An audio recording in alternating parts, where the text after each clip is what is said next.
Hello दोस्तों, तो स्वागत है आपका उत्तराखंड कोर्स की क्लासेस में। तो चलिए बढ़ते हैं आज के टॉपिक की ओर। तो हमने जो अभी तक कवर करा था गोरखा शासन को, तो गोरखा शासन का वो क्या हो गया है, अंतिम पड़ाव में हम पहुंच चुके हैं।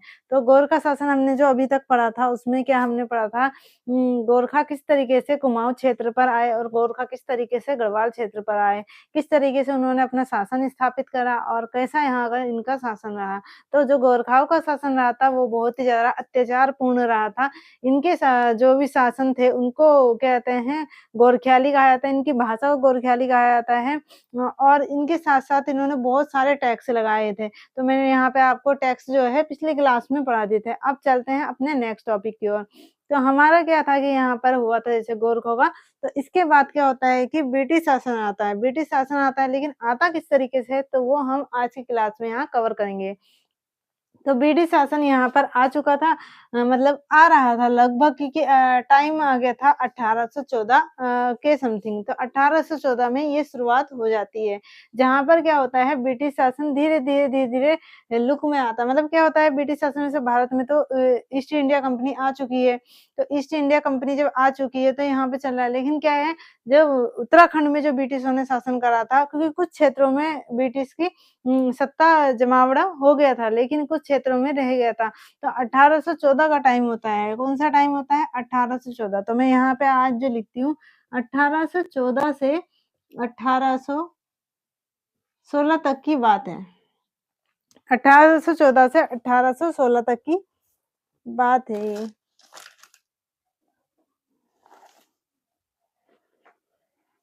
हुँ। तो ये टाइम था जहाँ पर क्या था कि यहाँ पर अभी जो है ये मैं भारत का मैप बना देती हूँ। बहुत ही बेकार बन रहा है ये।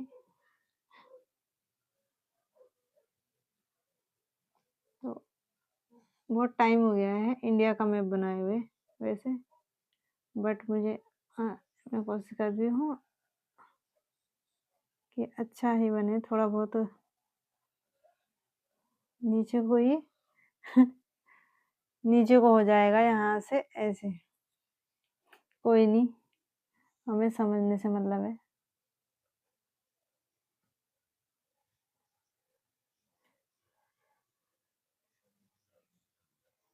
ये 7 सिस्टर्स हो गई यहाँ पर, ये हो गया। तो इस तरीके से मतलब क्या होगा कि बॉर्ड की जो है यहाँ पर ये इसकी लंबाई कम पड़ गई, मतलब मैप के अकॉर्डिंग, वैसे ही चौड़ाई में। तो कहते हैं ये जो था इंडिया का मैप है, यहाँ पर क्या आ गया है, ब्रिटिश शासन आ गया है। इंडिया में क्या हुआ कि उस समय क्या हो गया था, ब्रिटिश शासन आगमन हो गया था। का आगमन।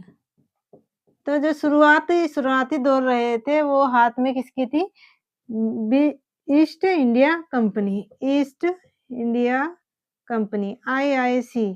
तो ब्रिटिश ईस्ट इंडिया कंपनी भी कह सकते हैं उसको। तो ब्रिटिश ईस्ट इंडिया कंपनी के हाथ में क्या थी, सत्ता थी। तो यहाँ पर हमारा ये हो गया नेपाल, ये यहाँ नेपाल, और यहाँ पर भूटान होता है। वो मैपिंग तो हम बाद में कर लेंगे। तो ये हमारा उत्तराखंड है, यहाँ पर उत्तराखंड है। तो ये वाला क्षेत्र क्या है, देहरादून हो गया। और यहाँ पर क्या हो गया कि ये उधम सिंह नगर, ये बाकी सब चीज़ें हो गई। यहीं पर आपका जो ये हमारा जो उत्तराखंड था पहले क्या था, यूपी का ही भाग था। तो ये सारा एक क्षेत्र था। तो यहाँ पर जो भी ये एक यहाँ पर एक क्षेत्र आ जाता है उसका नाम होता है गोरखपुर, गोरखपुर। एक क्षेत्र हो गया गोरखपुर और एक क्षेत्र आता है बुलवट। बुलवट वाला क्षेत्र और गोरखपुर, तो मेन जो मुद्दा रहा इनका ये रहा। कहने की बात है जो अभी तक पढ़ा है वहाँ पर क्या था कि सुदर्शन शाह के आगमन में क्या आती है, ब्रिटिश ईस्ट इंडिया कंपनी आती है। लेकिन आई किस तरीके से उस कहानी को हम आज समझेंगे अच्छे से। तो जो क्या हुआ कि यहाँ पर जो शासन चल रहा था, जिस समय शासन चल रहा था किसका, नेपालियों का, गोरखाओं का शासन चल रहा था। तो संपूर्ण उत्तराखंड में मतलब सूबा और सूबेदार चल रहे थे। तो इसी के बीच में क्या होता है, नेपाल में जो शासक होता है उसका नाम होता है रण बहादुर शाह, रण बहादुर शाह, शाह। रण बहादुर शाह क्या है, यहाँ का शासक है।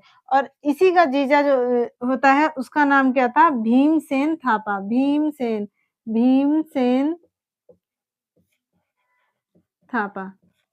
तो ये जो कहानी चलेगी, ये जो स्टोरी है ये वाली, तो ये जो है रण बहादुर शाह क्या था उस समय क्या था वहाँ पर नेपाल का शासक था यानी कि राजा था और यहाँ पर इसका सेनापति था भीमसेन थापा, सेनापति था भीमसेन थापा, सेनापति। तो सेनापति कौन था? भीमसेन थापा था, जबकि रण बहादुर शाह क्या था? यहाँ का शासक था नेपाल का, गोरखाओं का। तो ये जो भीमसेन थापा था, यहाँ पर क्या देख रहा था? इसकी जो भी यहाँ पर क्या होते हैं सूबा सूबेदार सबकी इसने क्या ले रखी थी? ज़िम्मेदारी ले रखी थी। तो ये सेनापति था यानी कि सेना का नेतृत्व कौन करता है? भीमसेन थापा करता है। सेनापति है तो सेनापति का रोल होता है सेना का नेतृत्व करना, तो यहाँ पे करता है भीमसेन थापा। अब टाइम आ गया था 1814 का, तो मैं इसको मिटा देती हूँ और बना देती हूँ यहाँ पर गोरखपुर। आप समझ गए होंगे। इसके साथ-साथ मैं बता देती हूँ कि बंगाल, जो बंगाल होता है बंगाल, तो बंगाल का जो प्रेसिडेंसी क्या होता है कि यहाँ पर गवर्नर जनरल बन जाते हैं। तो यहाँ पे जो शासन चल रहा था Bengal presidency, presidency,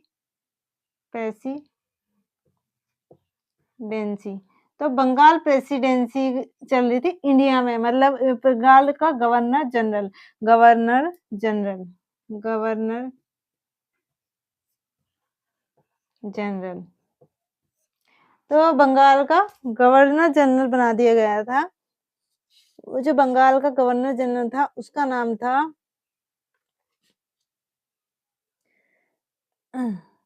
governor general था, इसका नाम था कि लॉर्ड हेस्टिंग्स, लॉर्ड हेस्टिंग्स। तो जो बंगाल का गवर्नर जनरल था उसका नाम था लॉर्ड हेस्टिंग्स, हेस्टिंग।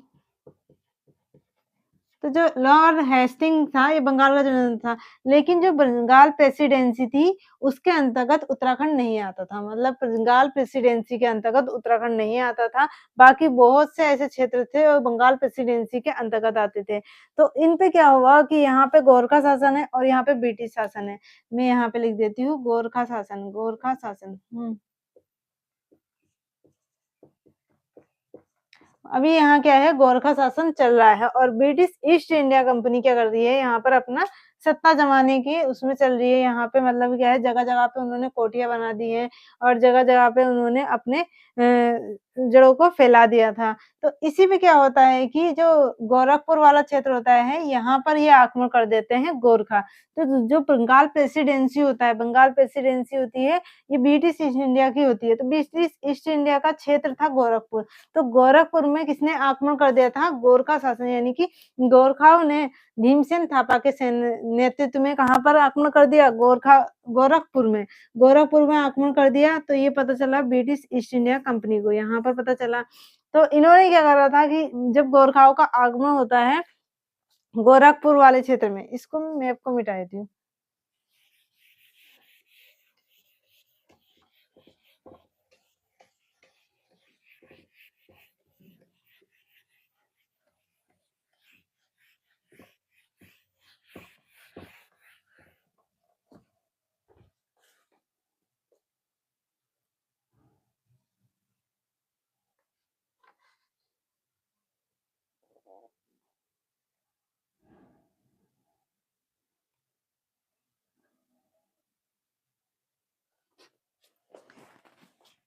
तो मैं यहाँ बना देती हूँ अब उत्तराखंड का मैप।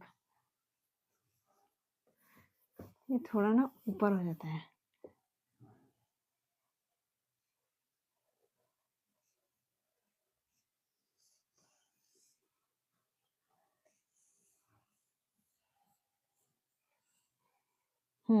तो यहाँ पे नेपाल हो गया है, यहाँ गोरखपुर हो गया, यहीं कहीं बुटवल था, बुटवल, बुटवल नाम का एक क्षेत्र था, बुटवल प्रांत था। तो ऐसे ही एक बुटवल था और एक था गोरखपुर। तो 2 चीज़ों का यहाँ पे मेन देखा गया है, एक बुटवल और एक यहाँ गोरखपुर। तो यहाँ पर था गोरखा शासन, गोरखा शासन। तो यहाँ पर था ये गोरखा शासन। और यहाँ पर जो था ये कौन-सा था? ब्रिटिश ईस्ट इंडिया कंपनी, यानी कि इन्हीं के जो ब्रिटिशों था उनका क्या चल रहा था यहाँ पे, शासन चल रहा था। यानी कि यहाँ पे ईस्ट इंडिया कंपनी को छोड़ो तो ब्रिटिश शासन हो गया यहाँ पे, ब्रिटिश शासन। क्योंकि ब्रिटिश शासन कब से स्थापित होना शुरू हो गया था, ये था 1787। तो 1787 से ही यहाँ पर भारत में क्या था, ब्रिटिश ईस्ट इंडिया कंपनी का आगमन होता है और ब्रिटिश शासन स्थापित हो जाता है। धीरे-धीरे वो अपना यहाँ पर जमाते रहते हैं। तो गोरखपुर वाले क्षेत्र पे आक्रमण कर देते हैं गोरखा, और ये नेतृत्व कौन कर रहा था? भीमसेन थापा, भीमसेन थापा। थापा, ये क्या था? सेनापति था, ये था सेनापति। और ये रण बहादुर शाह क्या था यहाँ का शासक? रण बहादुर शाह, ये दोनों रण बहादुर शाह। तो शासक कौन है यहाँ का? रण बहादुर शाह है नेपाल का, लेकिन सेनापति किसको बना रखा है? भीम सिंह थापा का। तो गोरखपुर में ये आक्रमण कर देते हैं। लगभग इसमें क्या होता है कि गोरखपुर में जब ये आक्रमण करते हैं, तो यहाँ पर 200 गाँवों पर कब्जा कर लेते हैं। कौन कर लेते हैं? गोरखा जो होते हैं, गोरखपुर के आस-पास के 200 गाँवों पर कब्जा कर लेते हैं। तो 200 गाँवों पर कब्जा कर लेते हैं, जब क्या होता है कि ब्रिटिश शासकों को पता चलता है, तो वो क्या कर देते हैं, वो गोरखों के साथ क्या करते हैं, युद्ध करते हैं। तो पहला जो युद्ध हुआ था गोरखों का, वो गोरखपुर नामक क्षेत्र के लिए हुआ था। क्योंकि ये ब्रिटिश ईस्ट इंडिया कंपनी का क्षेत्र था, लेकिन गोरखाओं ने आक्रमण कर दिया, तो ये गोरखपुर नामक क्षेत्र पे पहला इनका क्या होता है, युद्ध होता है। गोरखों और ब्रिटिशों के बीच जो पहला युद्ध होता है, उसका नाम क्या होता है? गोरखपुर।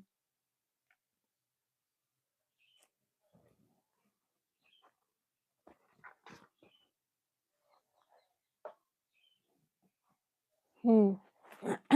तो ये जो गोरखपुर वाला क्षेत्र था, ये पूरा आता था, मतलब गोरखपुर जैसे बड़ा वाला क्षेत्र होता है, इसमें क्या होता है ना, एक बुटवल होता है। इसमें ये जो बुटवल है ना, ये छोटे मतलब उसमें स्थित गोरखपुर क्षेत्र प्रांत, ये प्रांत है। उम मतलब इसमें एक आता है बुटवल वाला क्षेत्र, तो गोरखपुर के अंतर्गत बुटवल आता था, तो ये क्या चाहते थे ना कि बुटवल को जीतना चाहते थे। ये जो था बुटवल, इसे जीतना चाहते थे, तो इसके लिए इन्होंने क्या कर दिया था, आक्रमण कर दिया था। तो यहाँ पर जो होता है Lauren Hastings, um, Lord Hastings, Lord Hastings,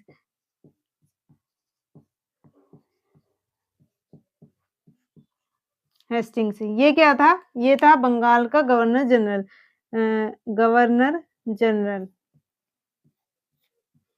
general. तो ये था गवर्नर जनरल, क्योंकि उस समय गवर्नर जनरल का टाइम चल रहा था। 1814 का टाइम था इस समय, 1814। तो यहाँ पर जो शासन स्थापित हुआ था, ये शासन के लिए, हाँ। लेकिन 1814 में क्या था, यहाँ टाइम आ गया था 1814, 1814। तो 1814 में क्या होता कि लॉर्ड हेस्टिंग था, जब इन्होंने युद्ध करा, तो इन्होंने भी अपनी क्या करी, अपनी ओर से युद्ध के लिए ये क्या हो गए, तत्पर हो गए।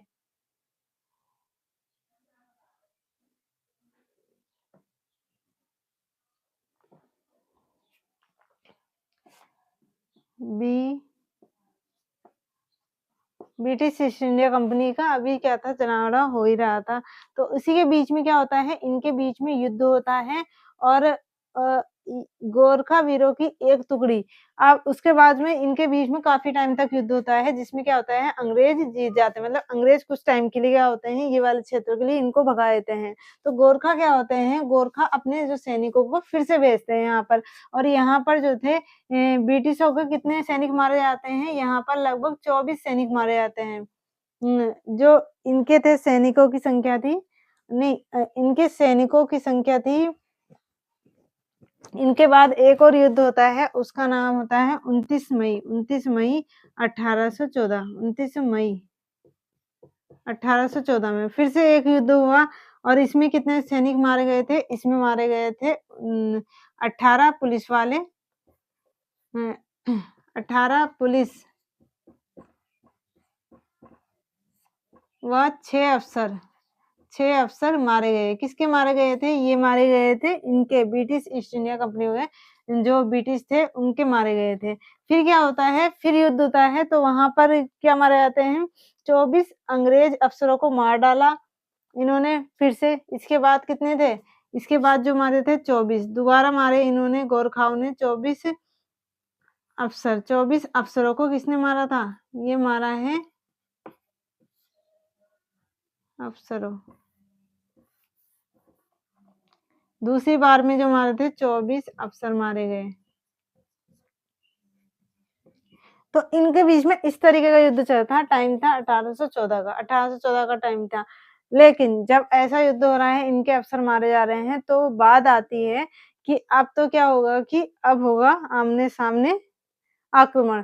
तो यहाँ पर अभी जो चल रहा था सैनिकों को भेज रहे थे। अब इसके बाद क्या होगा ब्रिटिश ईस्ट इंडिया वाले कंपनी वाले अपनी एक योजना बनाते हैं। तो वहाँ पर योजना क्या बनाते हैं कि हम क्या है चारों तरफ से गोरखाओं को घेर लेंगे। चारों तरफ से गोरखाओं को घेर लेंगे। तो वो क्या है 4 यानी कि 4 मेजरों को नियुक्त करते हैं जिनमें आ जाते हैं एक आ जाते हैं ऑक्टोनोली, दूसरे आ जाते हैं जिलेप्सी और तीसरे आ जाते हैं वुड और एक और है इनका नाम क्या है इनका नाम था मार्ले, मार्ले।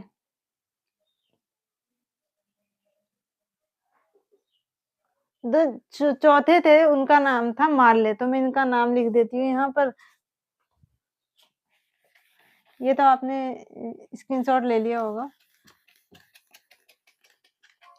तो बुटवल के लिए यहाँ पर क्या हो रहा था, अभी बुटवल के बाद इनके आपसी संघर्ष यानी कि युद्ध हो रहे थे, आपस में युद्ध चल रहे थे। तो यहाँ पर जो है इन्होंने ब्रिटिश ईस्ट इंडिया कंपनी का जब चल रहा था तो इसमें इन्होंने 1815 का टाइम आया, 1815 का टाइम आया। सॉरी 1814 का ही टाइम था। तो 1814 का टाइम आया। अब इस समय क्या हुआ कि इन्होंने जो थे 4 अफ़सरों को नियुक्त करा अंग्रेज अधिकारी अंग्रेज किसे? यहाँ लिख देती हूँ मैं नोट करके अ, गोरखाओं गोरखाओं को घेरने के लिए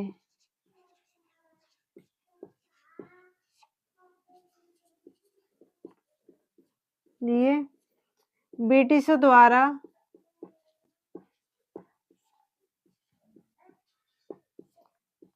चार मेजर नियुक्त किए गए, तैनात किए गए यानी कि क्षेत्रों में तैनात किए गए, तैनात किए गए। तो वो कौन-कौन से क्षेत्र थे? एक हो गया ये देहरादून वाला क्षेत्र ये देहरादून के आस-पास वाला क्षेत्र ये हो गया देहरादून, देहरादून यानी कि देहरादून लिख देती हूँ मैं खाली। एक देहरादून वाला क्षेत्र था और एक क्षेत्र था गोरखपुर वाला, यहाँ पे गोरखपुर हो गया गोरखपुर। गोरखपुर वाला क्षेत्र और तीसरा क्षेत्र था उम, देहरादून, गोरखपुर और यहाँ पर आ जाता है आपका काठमांडू काठमांडू, तो काठमांडू क्या है नेपाल की राजधानी है। काठमांडू और पश्चिमी क्षेत्र यानी कि इसका पश्चिमी किसका पश्चिमी है ये? यमुना नदी के मध्यवर्ती क्षेत्र। यमुना नदी के मध्यवर्ती यानी कि यहाँ पर जो क्षेत्र थे यहाँ पर पश्चिमी क्षेत्र, पश्चिमी। तो ये 4 जगह थी, यहाँ पर क्या कर गए थे कि यहाँ पर अलग-अलग मेजरों के नेतृत्व में क्या है, सेना को तैनात किया गया। किसके द्वारा? ब्रिटिशों के द्वारा। तो यहाँ पे जो गोरखपुर वाले क्षेत्र को देख रहे थे, वो कौन देख रहे थे? पश्चिमी क्षेत्र को कौन देख रहे थे? काठमांडू को कौन देख रहे थे? और यहाँ पर। तो सबसे पहले बात करते हैं यहाँ पर काठमांडू वाले में, तो मेजर जनरल मार्ले, यहाँ पर जो नियुक्त कर गए थे ब्रिटिश अफ़सर यानी कि सेनापति मेजर वो कौन थे? मेजर जनरल मार्ले। तो मार्ले को यहाँ नियुक्त किया गया था, कहाँ? काठमांडू में, जबकि गोरखपुर वाले क्षेत्र में किसे नियुक्त किया गया था? गोरखपुर वाले क्षेत्र में नियुक्त किया गया था वुड को, major general J S. Wood. Major रहने देती हूँ, जे.एस. वुड। जे.एस. वुड को यहाँ पर तैनात किया गया और देहरादून वाले क्षेत्र में जिलेप्सी को किया गया, जिलेप्सी को कहते थे मेजर जनरल जिलेप्सी। तो यहाँ पर जो तैनात हुए थे उनको किसको किया गया था? जिलेप्सी, जिलेप्सी। तो यहाँ पे जिलेप्सी थे और जो चौथे थे पश्चिमी क्षेत्र में थे वो कौन थे, यहाँ पर उनका नाम आ जाता है, ये तो आपने लिख लिया होगा, थोड़ा-सा ऊपर को ले लेती हूँ, ये हो जाएगा यहाँ पर। तो यहाँ पर जो इनका नाम आता है वो होते हैं ऑक्टर लोनी, ऑक्टर लोनी। तो ऑक्टर लोनी वाले क्षेत्र जो थे ये थे। तो ऑक्टर लोनी ने पश्चिमी साइड का देखा, काठमांडू को देखा था मेजर जनरल ने, और ये माले ने वुड देखते हैं गोरखपुर और जिलेप्सी। चारों तरफ क्या होती सेना तैनात कर दी गई। तो जब गोरखाओं और ब्रिटिशों के बीच युद्ध होता है तो ये वाले क्षेत्र में वुड भी हार जाते हैं, मतलब ये क्या है आपसी जब युद्ध होता है इनके बीच में तो ये भी क्या होता है भाग खड़े होते हैं। और मान ले इनका कुछ ज़्यादा रोल नहीं था, जिलेप्सी भी अपने क्षेत्र को आ जाते हैं। जो सबसे ज़्यादा काम में होते हैं वो कहते हैं ऑक्टर लोनी। तो ऑक्टर लोनी और जो गोरखाओं के बीच में जब युद्ध होता है तो ये क्या होता है ऑक्टर लोनी काफ़ी ज़्यादा मतलब युद्ध निपुण थे और इन्होंने क्या करा था वो वाले क्षेत्रों को जीत लिया था और यहाँ पर क्या होता है कि गोरखाएँ भाग खड़े हुए। गोरखा भाग खड़े हुए, तो सबसे ज़्यादा जो महत्वपूर्ण भूमिका निभाई थी वो किसने निभाई थी? वो निभाई थी ऑक्टर लोनी ने।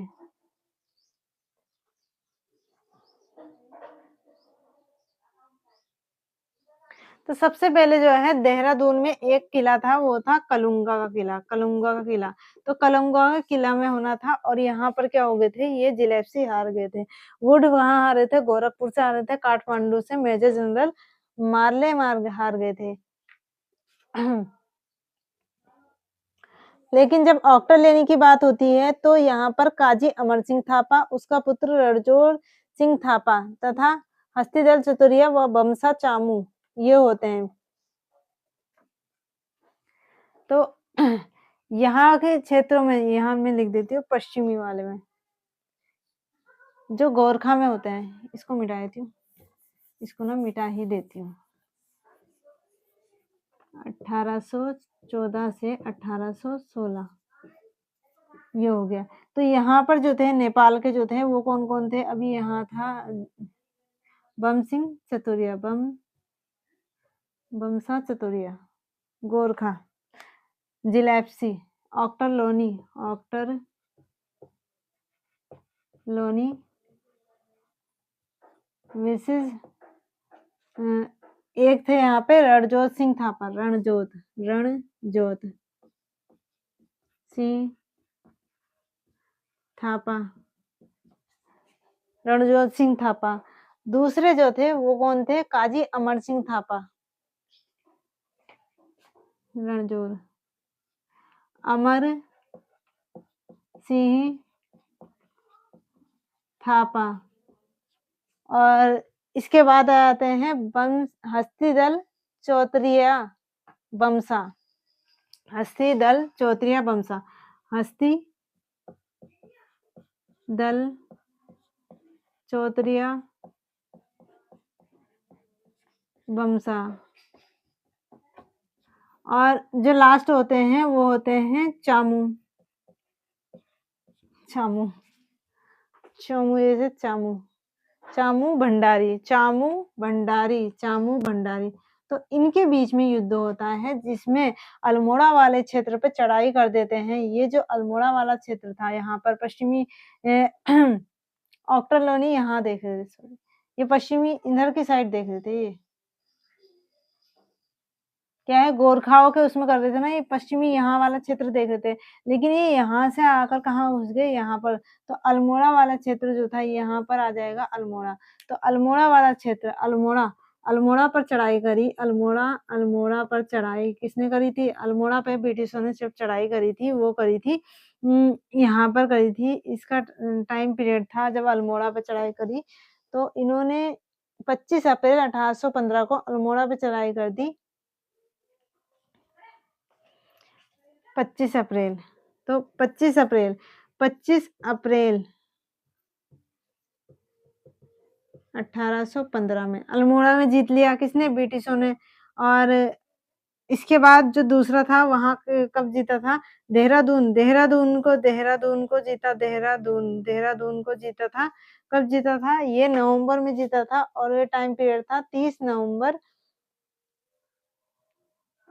30 नवंबर 1814, 30 नवंबर 1814। तो 1814 को यहाँ नवंबर को जीत लिया था, जबकि नाहन को इन्होंने जीता था ब्रिटिशों ने। ये जीता था इन्होंने 1814 का टाइम ही था, और यहाँ पर जो डेट थी वो थी यहाँ पर दिसंबर का टाइम आ गया था, 24 दिसंबर। तो 24 दिसंबर को इन्होंने जीत लिया था किसको? नाहन को। तो नाहन को, तो यहाँ पर ब्रिटिश जीते। ब्रिटिशों ने कौन-कौन से क्षेत्र जीते? ब्रिटिश जीत। तो ब्रिटिश जीत के उपरांत इन्होंने अल्मोड़ा पे चढ़ाई करी थी सबसे पहले 25 अप्रैल 1815 को, और 15 लिख दिया मैंने गलती से, 14 है ये। 25 अप्रैल 1814 को, 30 नवंबर को इन्होंने देहरादून जीत लिया और नाहन ये जीत लिया। इसके साथ-साथ क्या चल रहा था, अब इन्होंने क्या कर दिया था कि ये क्षेत्र जीतने शुरू कर दिए थे, और इसके साथ-साथ क्या चल रहा था कि अभी सुदर्शन शाह भी आ गया। सुदर्शन शाह ने क्या कहा कि निकोलस थे, और एक थे आपके कर्नल निकोलस और कर्नल गार्डनर, तो इनको अल्मोड़ा को जो इन्हें क्या करा था, आमंत्रण करा। ऑक्टोलनी ने मलाव का किला जीता था गोरखाओं से, जबकि जो अल्मोड़ा वाला क्षेत्र था, ये जो इनका अपनी जो यहाँ पर यह क्या चला था, इन दोनों के बीच में युद्ध चला था। तो इनमें क्या होता कि सेनाओं का विभाजन हो गया, और इसमें इन्होंने अल्मोड़ा वाला क्षेत्र जो जीता था, वो जीता था कर्नल निकोलस ने। तो अल्मोड़ा वाला क्षेत्र जो जीता था कर्नल निकोलस ने, कर्नल निकोलस व गार्डनर, एडवर्ड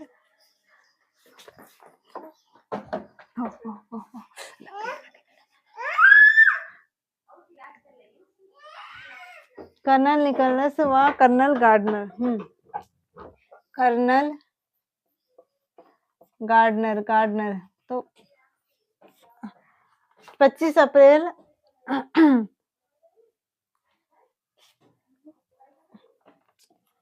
सॉरी ये 15 है। तो 25 अप्रैल 1815 को क्या होता है कि अल्मोड़ा को जीत लेते हैं कर्नल निकोलस, और मालवा को जीतते हैं ऑक्टोलनी। तो माल्या वाला क्षेत्र जो होता है, मलाव का किला होता है। मलाव का किला किसने जीता था? मलाव का किला किसने जीता था? ये जीता था ऑक्टोलनी ने, ऑक्टोलनी। तो मलाव का किला ऑक्टोलनी ने जीता था, और जबकि अल्मोड़ा को जीता था कर्नल निकोलस और कर्नल गार्डनर ने। और मलाव का किला जीता गया किसके द्वारा? ऑक्टोलनी के द्वारा। और यहाँ पर क्या होता है कि धीरे-धीरे ब्रिटिश शासन स्थापित होने लगता है। दूसरी ओर कौन था? सुदर्शन शाह जाता है किसके पास? ब्रिटिशों के पास। इसकी कहानी तो हम पढ़ चुके हैं। तो ये क्या कहता है, ब्रिटिश शासकों के पास जाता है, और वहाँ पे कहता है कि गोरखाओं को मदद करता है, गोरखाओं को भगाने में मदद करता है। इसलिए इसे सुदर्शन शाह को क्या मिल जाती है, यहाँ पे टिहरी रियासत अलग से मिल जाती है। ये तो उसका कहते हैं, जो भी टाइम होता है उसका मतलब क्या कहते हैं, परिस्थिति का लाभ उठाना चाह रहा था।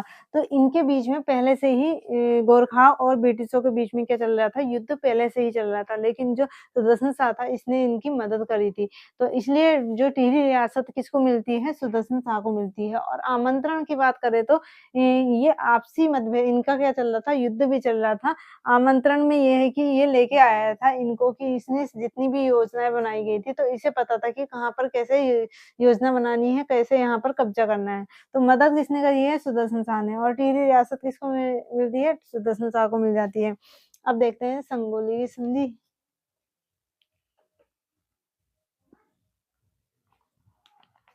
तो फटाफट देखते हैं संगोली की संधि। अब इतना क्षेत्र क्या है, ब्रिटिशों ने जीत लिया है धीरे-धीरे।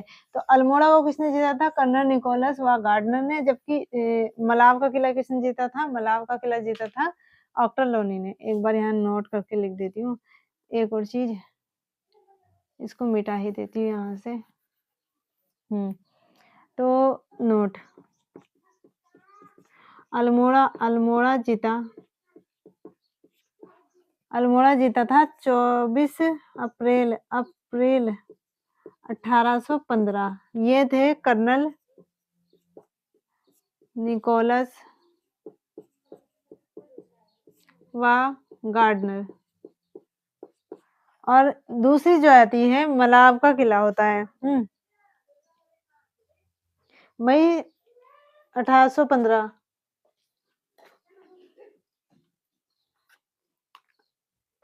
मई मलाव ओफो मलाव का किला।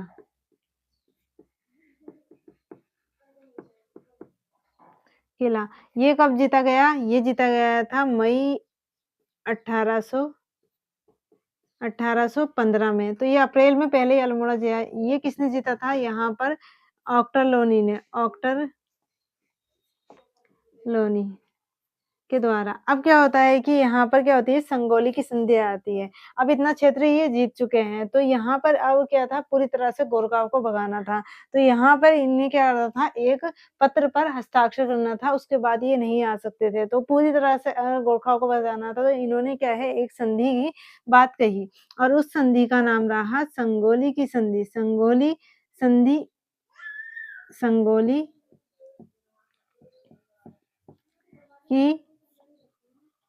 की संधि। तो ये चीज़ आप पढ़ चुके होंगे पहले भी संगोली की संधि, लेकिन संगोली की संधि आई कैसे? तो ये मैंने आपको पूरी कहानी बता दी है। तो संगोली की संधि में क्या होता है कि अमर सिंह थापा के नेतृत्व में गोरखाओं की हार के बाद क्या होता है कि गोरखाओं के सामने एक प्रस्ताव रखा जाता है। अमर सिंह थापा क्या था यहाँ पर देख रहे होंगे आप ये अमर सिंह थापा। तो अमर सिंह थापा के सामने एक प्रस्ताव रखा जाता है अ, कब रखा जाता है? जो प्रस्ताव रखा था यहाँ पर 2 दिसंबर 1815 2 दिसंबर क्योंकि नवंबर में तो इन्होंने जीत लिया था 1815 में। यहाँ पर क्या रखा? अमर सिंह थापा के सामने प्रस्ताव रखा संगोली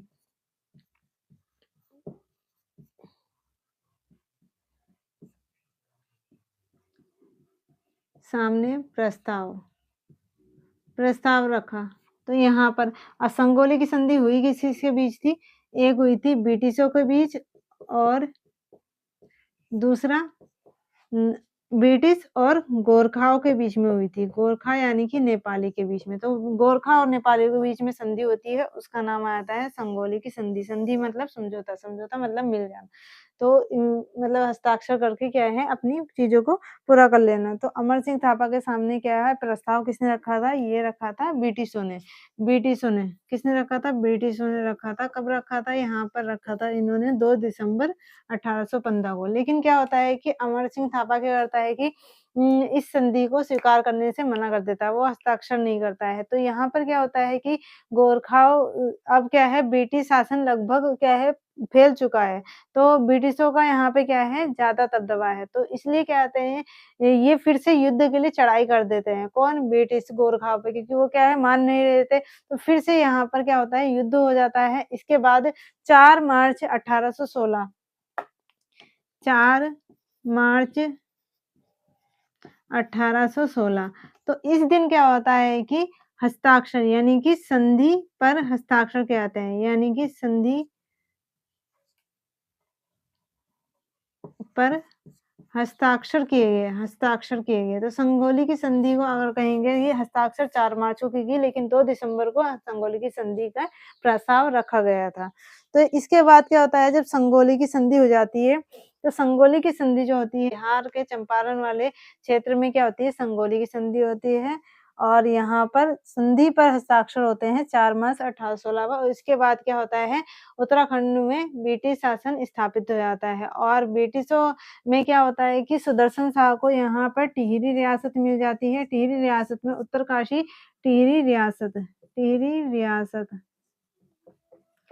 उत्तरकाशी और टिहरी वाले जिले को मतलब पश्चिमी क्षेत्र को किसे दे दिया जाता है सुदर्शन शाह को क्योंकि इसने क्या करा था इसने आमंत्रण भी दिया थोड़ा बहुत इसका भी योगदान रहा है और इसके साथ-साथ इसने ब्रिटिशों को लाने के लिए और उनकी मदद करने के लिए काफ़ी योगदान दिया। तो इसलिए जो थोड़ा-सा क्षेत्र किसे दिया जाता है सुदर्शन शाह को और यहाँ पर चलती है टिहरी रियासत और दूसरी चलती है ब्रिटिश शासन। तो ब्रिटिश शासन जो है पहले जो चलती है ब्रिटिश कुमाऊँ के नाम से चलती है फिर क्या है गढ़वाल क्षेत्र का क्या होता है गठन कर दिया जाता है गढ़वाल का मतलब एक कुमाऊँ था, एक गढ़वाल था, तो वहाँ पे आपकी आ जाती है कुमाऊँ कमिश्नरी। तो यहाँ पर चलेगी अब कुमाऊँ कमिश्नरी ब्रिटिश शासन स्थापित हो चुका है। तो मिलते हैं अब नेक्स्ट क्लास में और मैं इतना बता चुकी हूँ यहाँ पर संगोली की संधि कंप्लीट हो गई है और अगले में जो हमारी क्लास होगी उसमें आ जाएगा आपका कुमाऊँ कमिश्नरी। तो कैसे यहाँ पर ब्रिटिशों ने अपना शासन-प्रशासन स्थापित करा, उससे पहले मैं थोड़ा-सा इसके बारे में डिस्कस करूँगी। तो एक बार इसका स्क्रीनशॉट ले लीजिए। तो आज की क्लास को हम यहीं पे ख़त्म करते हैं और मिलते हैं नेक्स्ट क्लास में।